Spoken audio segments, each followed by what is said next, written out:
Economy का प्रश्न है, काफी महत्वपूर्ण प्रश्न है। सॉवरेन ग्रीन बॉन्ड क्या होते हैं? आइए, बहुत ही महत्वपूर्ण प्रश्न है, इसके बारे में चर्चा करते हैं। हाँ जी, सॉवरेन ग्रीन बॉन्ड क्या होते हैं, आइए इसके बारे में चर्चा करते हैं। साथियों, इकोनॉमी का बहुत ही महत्वपूर्ण प्रश्न है, इसके बारे में ध्यान से सुनिएगा। विषय क्या है? Green bond to have long tenure से गवर्नमेंट। हाल ही में भारत के अंदर जो बजट आया उसमें भारत की जो वित्त मंत्री है निर्मला सीतारमण जी, उन्होंने कहा कि हम लोग जो है वो ग्रीन बॉन्ड लाने की व्यवस्था कर रहे हैं। फाइनेंस मिनिस्टर ने कहा कि we will issue sovereign green bond to mobilise resources required for green infrastructure, will certainly help boost the financial cleaning energy project. हाँ जी, तो फाइनेंस मिनिस्टर ने सॉवरेन ग्रीन बॉन्ड की हाल ही में चर्चा की है, इसलिए हम इन्हें पढ़ लेते हैं। क्या होते हैं सॉवरेन ग्रीन बॉन्ड? ये मतलब हमारी जो वित्त मंत्री हैं उनका स्टेटमेंट है, इसलिए आपको पढ़ना भी ध्यान से चाहिए। तो सवाल बनता है सॉवरेन ग्रीन बॉन्ड क्या है, इसके बारे में समझते हैं। देखिए, हम लोग जब भारत के बारे में भारत का प्रियम्बल पढ़ते हैं तो 3 शब्द पढ़ते हैं, SSDR, है ना? Sovereign, secular, socialist, democratic, Republic. इसमें भी सॉवरेन शब्द आता है। सॉवरेन का अर्थ हुआ संप्रभु। संप्रभु का अर्थ यह हुआ कि हम अपने मालिक खुद हैं, यानी कि हमारा देश संप्रभु नेशन है और हम अपने मालिक खुद हैं। तो भारत सरकार के द्वारा जब सॉवरेन ग्रीन बॉन्ड, ये 3 शब्द यूज किए गए कि हम ऐसे बॉन्ड जारी करने जा रहे हैं जो सॉवरेन ग्रीन बॉन्ड हैं, तो ये आफ्टर ऑल है क्या, ये शब्द क्या है? तो आइए मैं आपको दूसरा शब्द यहां पर सिखा रहा हूं, ग्रीन, और इसके बाद में साथियों एक शब्द है बॉन्ड। ये तीनों अलग अलग शब्द हैं। आइए मैं आपको ये सारे के सारे शब्द सिखाता हूं, क्योंकि भारत सरकार ने बजट में घोषणा की है कि वो सॉवरेन ग्रीन बॉन्ड लेकर आने वाली है। आइए तीनों शब्दों का अर्थ समझते हैं, लेकिन शुरुआत करते हैं आपके सामने एक बेसिक पॉइंट से समझाने की। 2 विषय हैं साथियों, एक विषय है ग्रीन वर्सेस ग्रे। अच्छा, ग्रीन वर्सेस ग्रे ये शब्द यूज किया जाता है साथियों यदि कोई भी कार्य ऐसा हो जो कि नया कार्य हो। ध्यान से सुनिएगा, ऐसा कोई भी कार्य जो नया कार्य हो, जैसे मतलब मान लीजिए कि मैंने घर बनाया, लेकिन जिस जगह घर बनाया वहां पर केवल खाली प्लॉट पड़ा था। खाली प्लॉट पर अगर घर बनाया तो इसे ग्रीन इंफ्रास्ट्रक्चर कहा जाएगा। क्लियर है? आप पूछेंगे कि घर बनाने को ग्रीन कहते हैं क्या? नहीं। मान लीजिए कि कोई जगह थी जहां पर कुछ भी नहीं था, मैंने वहां नई सड़क बनाई, ग्रीन इंफ्रास्ट्रक्चर कहलाया। जहां पर कुछ भी नहीं था, खाली पड़ी थी, मैंने वहां पर रेल लाइन बना दी, ग्रीन इंफ्रास्ट्रक्चर कहलाएगा। फिर ग्रे क्या है? ग्रे का अर्थ हुआ कि यदि वहां पर पहले से घर बना हुआ था, जैसे मान लीजिए कि मैं जिस घर में रहता हूं यहां पर रिनोवेशन में मैंने पैसे खर्च कर दिए, तो ये ग्रे इन्वेस्टमेंट की कैटेगरी में आएगा, यानी कि हमने पहले से उसके ऊपर काम लोगों ने कर रखा था, अब हम उसमें थोड़ा पैसा और लगा दिए। तो 2 प्रकार के इन्वेस्टमेंट होता है। तो जो पहला शब्द है ना ग्रीन का, उसका अर्थ समझ जाइए, जो कार्य पहली बार हो रहा हो।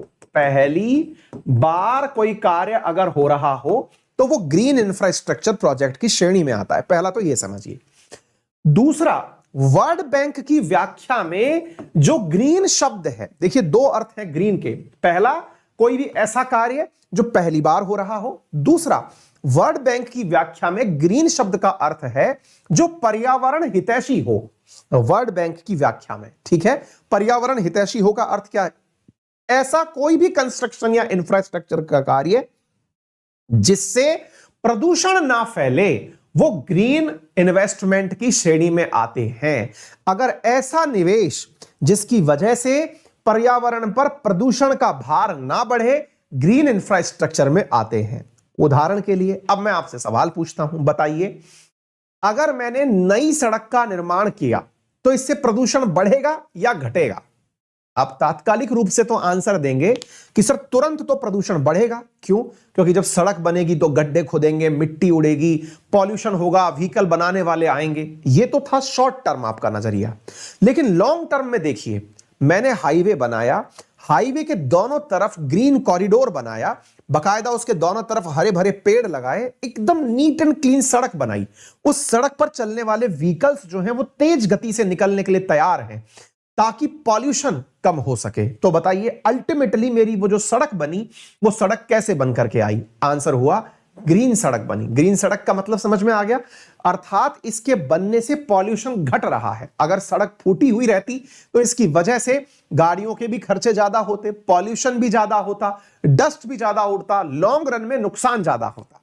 तो इसलिए कहा जाता है कि जब ट्रांसपोर्टेशन सुगम होने लगे, सुगम होने का मतलब हुआ जब आसान ट्रांसपोर्टेशन व्यवस्था डेवलप हो जाए, तो ऐसे ट्रांसपोर्टेशन को ग्रीन इंफ्रास्ट्रक्चर में रखा जाता है। इसीलिए भारत में जो नए एक्सप्रेसवे बन रहे हैं, ये एक्सप्रेसवे ग्रीन इंफ्रास्ट्रक्चर के दायरे में आते हैं, क्योंकि इनके आसपास बाकायदा पेड़ पौधे लगाए जा रहे हैं और इनकी वजह से ट्रांसपोर्टेशन आसान होगा।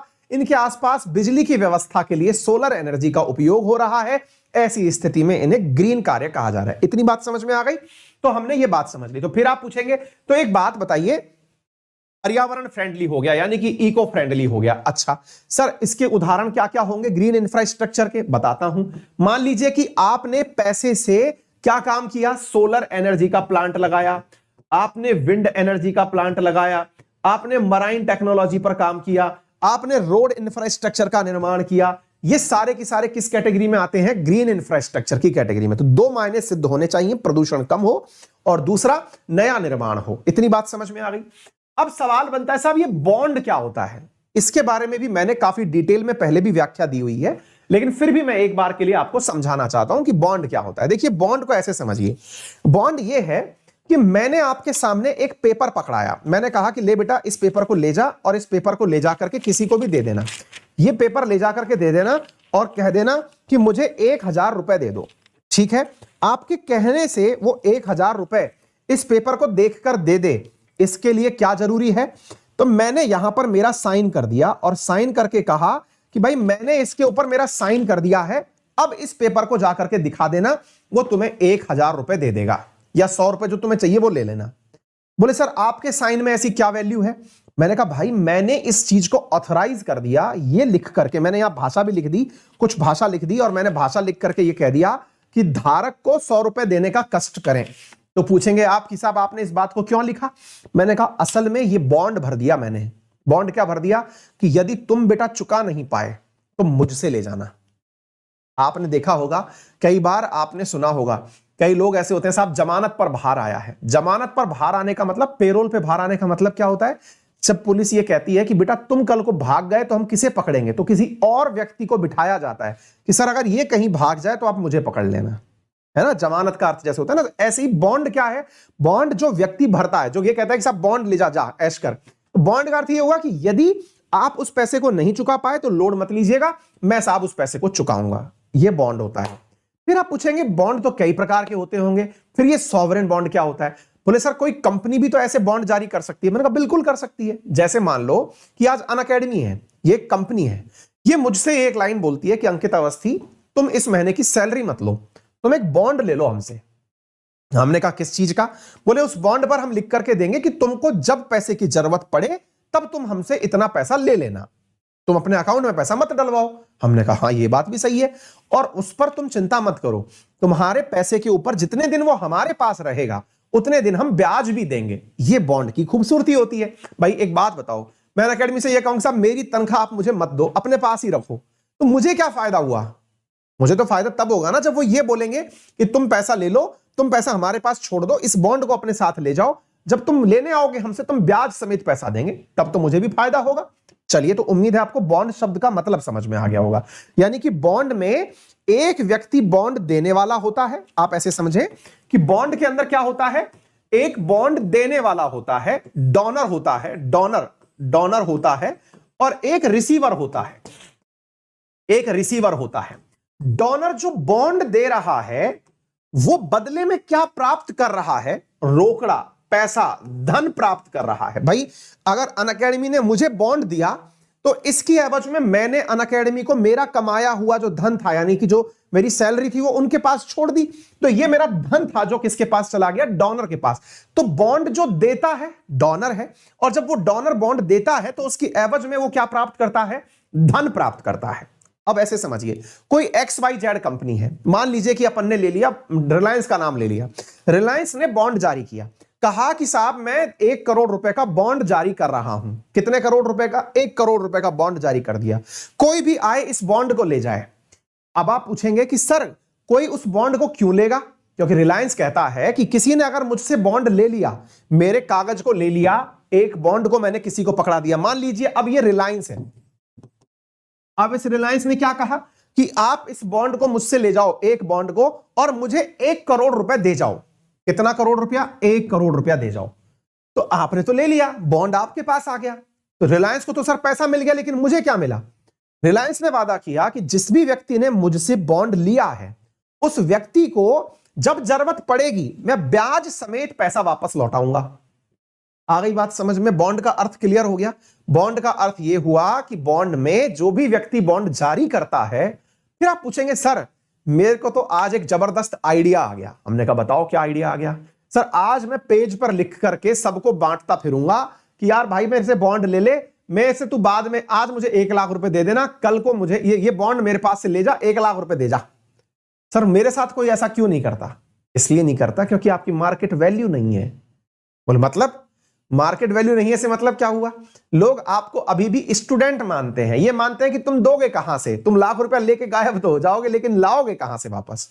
कमाने वाला मानते ही नहीं है। तो बोले रिलायंस के ऊपर कैसे भरोसा कर लिया किसी ने? यस, ये सवाल आपने सही पूछा।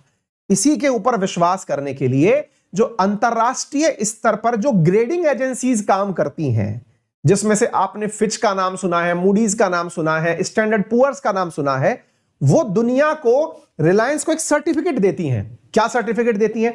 कि ये A+ कैटेगरी की कंपनी है, अर्थात इसने अगर बॉन्ड जारी किया तो इसका बॉन्ड फेल नहीं मारेगा, हम ये आपको विश्वास दिलाते हैं।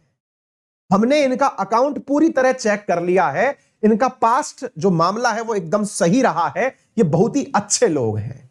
आ गई बात समझ में? ये क्या हुआ? रेटिंग एजेंसीज के द्वारा आपकी ग्रेडिंग करना, कि ग्रेडेड जो कंपनियां हैं वो जब बॉन्ड जारी करती हैं तो धन आसानी से उन्हें मिल जाता है। सर कंपनी कोई बॉन्ड जारी करती ही क्यों है? भाई मुझे अपना शेयर मार्केट में नहीं बेचना। देखिए अब आपके पास 2 ऑप्शन हैं। क्या? रिलायंस एक तो मार्केट में अपना शेयर उतार दे कि भाई मेरा हिस्सेदारी परचेज कर लो, इससे आप लोग जो है वो कंपनी के मालिक बन जाएंगे। और एक तरीका यह है कि मुझे पैसा उधार दे दो। कंपनी बॉन्ड वर्सेस शेयर में कौन सा रास्ता चुने? देखिए जो कंपनी अपना हिस्सा किसी को नहीं देना चाहती वो उधार पैसे लेती है, और जो कंपनी लोगों को भी हिस्सा देना चाहती है वो आईपीओ में जाती है। आई बात समझ में? अच्छा, फिर आप पूछेंगे उधार पैसा लेती है? बोले अच्छा, तो सर आज की न्यूज क्या है? मैंने कहा भारत सरकार ने कहा है कि वो सॉवरिन ग्रीन बॉन्ड जारी करेगी। अब सर ये सॉवरिन क्या है? अब सुन लो ध्यान से। सॉवरिन का अर्थ हुआ कि इस बार जो व्यक्ति बॉन्ड दे रहा है वो ना तो अनअकैडमी है, ना वो रिलायंस है, ना वो अंकित अवस्थी है। बॉन्ड देने वाला खुद भारत सरकार है। बॉन्ड देने वाला कोई और नहीं अपितु कौन है? खुद भारत सरकार है। वो कह रही है कि मैं आप सबको बॉन्ड जारी करती हूं। अब आप पूछेंगी मतलब फिर क्या हुआ? इनडायरेक्टली कहना क्या चाहते हो? हमने कहा कहना यह चाहते हैं कि भारत सरकार जब बॉन्ड जारी कर रही है तो डिमांड कर रही है आपसे। क्या भारत सरकार डिमांड कर रही है कि पैसे दे दो और बॉन्ड ले लो? तो अच्छा, क्या सर सरकार भी कभी बॉन्ड जारी कर सकती है? हमने कहा कर तो रही है, बजट में कहा तो गया है। बोले मतलब क्या हुआ? भारत सरकार इनडायरेक्टली कह रही है कि मैं आप सबसे पैसा उधार लेना चाहती हूं। उधार लेने के लिए बस टसन ये है पैसा दे दो, पैसा दे दो, ब्याज के समेत लौटा देंगे। आप पूछेंगे कि सर ऐसे तो सरकारें भी कई बार फेल मार जाती हैं। फिर देखिए दुनिया में सबसे जो सेफ माना जाता है वो बॉन्ड होता है सॉवरिन बॉन्ड। क्यों? क्योंकि अगर कोई सरकार आपका पैसा नहीं लौटा पाई, इसका अर्थ यह होता है कि वो देश फेल हो गया है।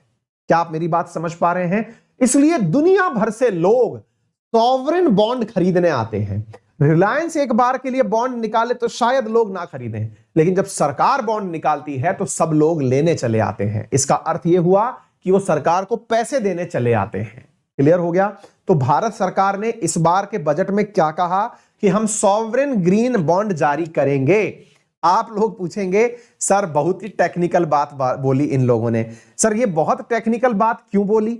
मैंने कहा देखो बेटा, अगर सरकार ये कह देती कि मैं आप लोगों से पैसे उधार लूंगी, आपको बहुत बुरा लगता। इसको टेक्निकली बोला गया कि हम सॉवरेन गोल्ड बॉन्ड जारी करेंगे, तो आपको लगा कि कोई बहुत भारी भरकम चीज है। सही मायने में वो थी क्या? सही मायने में तो सरकार आपसे पैसा उधार मांग रही है, ब्याज समेत लौटाएंगे ये और कह रही है। ठीक है, तो सरकार का जो शब्द है ना वो भारी है, व्याख्या उसकी आसान है। उम्मीद है आप लोग समझ गए हो ये क्या है। बोले सर इसमें ये ग्रीन शब्द लगा करके भी इसको थोड़ा सा ताम झाम में लपेट दिया, ये ग्रीन क्या है? ग्रीन का अर्थ यह है, सरकार कह रही है कि हम तुमसे जो पैसा लेंगे उसको या तो सोलर एनर्जी में लगाएंगे, या हाईवे निर्माण में लगाएंगे, या विंड एनर्जी में लगाएंगे, या कहीं ऐसी जगह लगाएंगे जहां से तुम्हें यह फीलिंग हो कि हमने किसी नए काम को किया है, कोई पुराना काम इससे नहीं किया है। अब आ गई बात समझ में क्या हुआ सोलर ग्रीन बॉन्ड के बारे में? अगर आ गया हो तो कम से कम यार थम्स अप भी कर दो यार, है मतलब कुछ इस चीज को थोड़ा ढंग से ही करा दो, बता दो यार कि लगना चाहिए कि renewable energy, clean transport, responsible waste management, इनमें पैसा लगाएंगे। आपको लगना चाहिए कि हमने सही जगह पैसा लगाया है। क्लियर है? अरे समझ में आ रहा है? कुछ समझा दिए ना ढंग से। वीडियो शेयर वेयर कर देना यार, है ना। चलो आगे बढ़ते हैं। रेफरल कोड अंकित 10 यूज कर सकते हैं। आज शाम को 7 बजे मेरा एसएससी का बैच है, अगर आप चाहें तो उसमें पढ़ सकते हैं। रेफरल कोड अंकित 10 लगाएं। यदि यूपीएससी कैटेगरी में कोर्स लेना चाहते हैं तो 4500 रुपीज का प्लस कॉम्बो पर ऑफ चल रहा है 16 तारीख तक, और यदि आप केवल प्लस कोर्स लेना चाहते हैं तो 2500 रुपए का ऑफ चल रहा है। यदि आप आइकॉनिक लेना चाहते हैं तो 22% का फ्लैट कॉम्बो पर ऑफ चल रहा है और 10% का एडुकेटर ऑफ चल रहा है। यानी आइकॉनिक का कॉम्बो जिसमें प्रीलिम्स, मेंस, ऑप्शनल तीनों चीजें 76,000 में आपको मिल रही हैं। आइकॉनिक का मतलब क्या होता है? जिसमें आपको पर्सनल गाइड अलग से मिलता है, प्रॉपर मेंस की टेस्ट प्लानिंग मिलती है, स्टडी प्लानर होता है, ओपन हाउस एडुकेटर मिलता है। यदि आप लोग अनअकैडमी के साथ जुड़कर पढ़ना चाहते हैं तो लोन फैसिलिटीज भी उपलब्ध हैं, जिसमें कि 0% इंटरेस्ट रेट के साथ में आप लोगों को कोर्स उपलब्ध करवाए जाते हैं। फिलहाल के लिए इतना ही। अपना ख्याल रखें, बड़ों का सम्मान करें, छोटों को प्यार दें, अपना व्यक्तित्व इस प्रकार से विकसित करें कि महिलाएं आपके साथ सुरक्षित महसूस करें। धन्यवाद।